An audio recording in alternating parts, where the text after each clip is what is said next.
दूसरी बात कि आज के हिंदुस्तान में युवाओं को रोजगार नहीं मिलता है, कि बड़े बड़े उद्योगपतियों को देश की पूरी पूंजी पकड़ाई गई है। पूरा का पूरा फायदा 3-4 बड़े उद्योगपतियों को मिलता है, और जो छोटे व्यापारी हैं, स्मॉल और मीडियम बिजनेस वाले हैं, जो गुजरात की स्पेशलिटी है, उनको पूरे हिंदुस्तान में एक के बाद एक खत्म किया जा रहा है। छोटे दुकानदारों ने, छोटे व्यापारियों ने मुझे कहा कि नोटबंदी और जीएसटी हमें मारने के हथियार हैं, हमें खत्म करने के हथियार हैं, और अदानी जी के लिए रास्ता बनाने वाले हथियार हैं। तो जो देश को रोजगार देते थे, जो देश की रीढ़ की हड्डी हैं, स्मॉल मीडियम बिजनेस वाले, छोटे व्यापारी, जो स्मॉल मैन्युफैक्चरिंग यूनिट चलाते हैं, उन सबको सरकार ने खत्म कर दिया है। और हर सेक्टर में अगर आप देखें तो आपको अदानी दिखाई देगा। आप एयरपोर्ट देख लीजिए, आप पोर्ट्स देख लीजिए, आप कृषि का सेक्टर देख लीजिए, स्टोरेज देख लीजिए, हिमाचल में सेब देख लीजिए, सोलर पावर देख लीजिए, विंड पावर देख लीजिए, पावर जनरेशन देख लीजिए, माइनिंग देख लीजिए।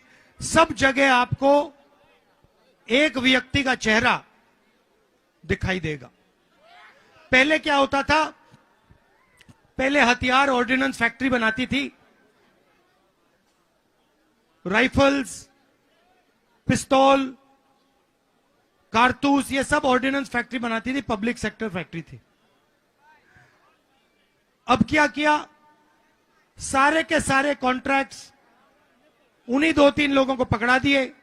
अब अदानी डिफेंस का भी माल बनाता है। सही है ना? आप मुझे बताओ, ये अग्निवीर योजना ये क्यों लागू की गई? ये किसी युवा को नहीं अच्छी लगती। हिंदुस्तान में एक आपको ऐसा युवा नहीं मिलेगा जो आपको कहेगा मुझे अग्निवीर योजना अच्छी लगती है। ये सेना को भी अच्छी नहीं लगती, आर्मी के लोगों को भी अच्छी नहीं लगती। क्यों? क्योंकि वो चाहते हैं कि उनके जवानों को 4-5 साल की ट्रेनिंग लगे। वो चाहते हैं कि उनके जवानों को लगे कि हमारी भी रक्षा है, हमारी पेंशन मिलेगी, हमारी कैंटीन होगी। तो ये सिर्फ इसका एक ही कारण है, जो पैसा सेना में जवानों की ट्रेनिंग के लिए जाता था, उनकी पेंशन के लिए जाता था, उनकी कैंटीन के लिए जाता था, वो पैसा अब सरकार अदानी जी को हथियार बेचने में देना चाहती है। अब हुआ क्या? 2 तरीके के शहीद हो गए, एक जो नॉर्मल आर्मी का जवान है, और दूसरा जो अग्निवीर है। अग्निवीर कैसे कहते हैं? भैया आप 4 साल रहोगे, अगर आप शहीद हो गए, आपको गोली लग गई, तो आपको शहीद का दर्जा नहीं मिलेगा। आप आर्मी छोड़ोगे तो आपको पेंशन नहीं मिलेगा, आपको इज्जत नहीं मिलेगी, आपको वापस 4 साल बाद बेरोजगारी में हम डाल देंगे। तो आर्मी वाला रास्ता बंद कर दिया। पहले पब्लिक सेक्टर हुआ करता था, BHEL, HEL, ये सब कंपनी होती थी, इसमें युवा रोजगार पा सकते थे। इनको एक के बाद एक बेच रहे हैं। तो आपके जो रास्ते थे बेरोजगारी से निकलने के, उनको ये बंद कर रहे हैं जहां भी देखो। तो हमने कल राजस्थान में कांग्रेस पार्टी ने 1-2 अनाउंसमेंट किए। पहला अनाउंसमेंट कि 30 लाख सरकारी नौकरियां हैं जो आज खाली पड़ी हुई हैं। 30 लाख। जैसे ही हमारी सरकार आएगी, वो 30 लाख नौकरियां हम भर के आपको दे देंगे। हमने एक नया कानून बनाएंगे, अप्रेंटिसशिप का कानून। जो भी कॉलेज का ग्रेजुएट होगा, डिप्लोमा होल्डर होगा, यूनिवर्सिटी से डिग्री लेके आएगा, चाहे वो कोई भी हो हिंदुस्तान में, उनको हम अप्रेंटिसशिप का अधिकार देने जा रहे हैं।